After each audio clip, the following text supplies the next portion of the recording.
माजे रोवेली घर के भीतरिया रे बाबा दुआरवा के बिचरे ललना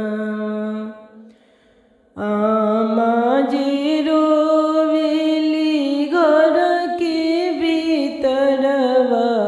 रे बाबा दुआरवा के बिचरे ललना डोलिया के बस धोइले रोवेले बीरना भैया अब दीदी कैलू सुना सना रे ललना डोलिया के बस धोइले रोवेले बीरना भैया अब घरवा कैलू सुना सना रे ललना फिरी जाहू भैया मोरा घर के लवटी जाहू आमा के दिह समुझाई रे ललना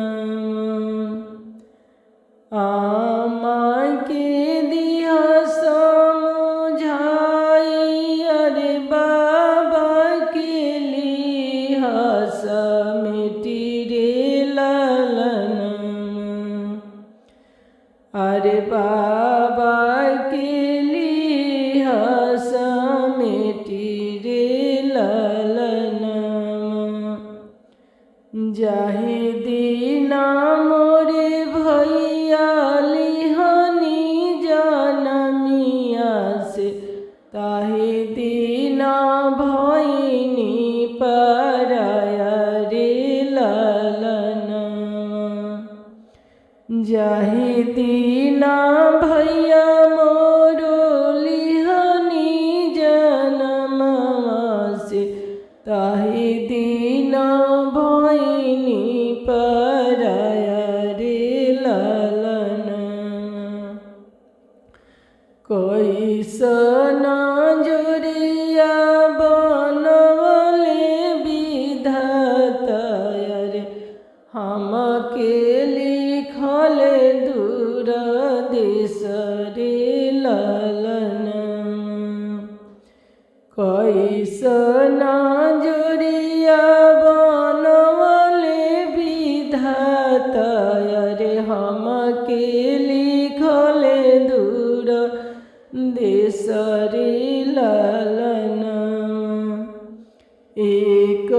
ही कुखिया में भैया बहिनिया रे बहिन के लिखल दूर देश रे ललना अरे बहिन के लिखल दूर देश रे ललना धन मोरे मैया हो धन मोरे बाबा रे बेटी के दिल बिसराई रे ललना धन मोरे मैया हो धन मोरे बाबा रे बेटी के दिल बिसराई रे ललना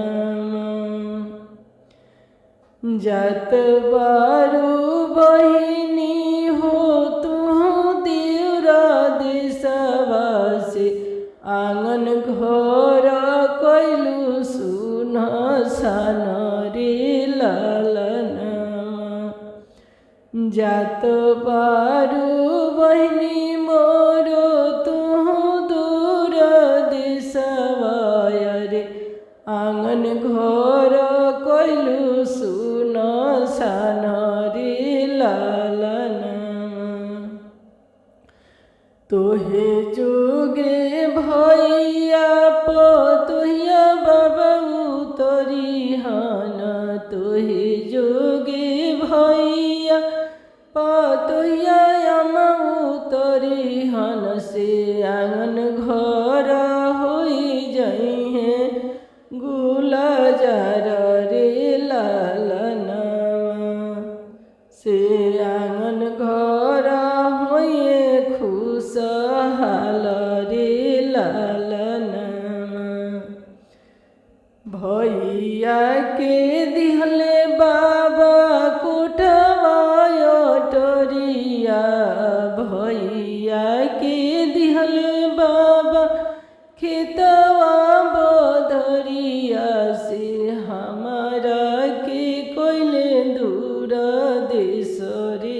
लालना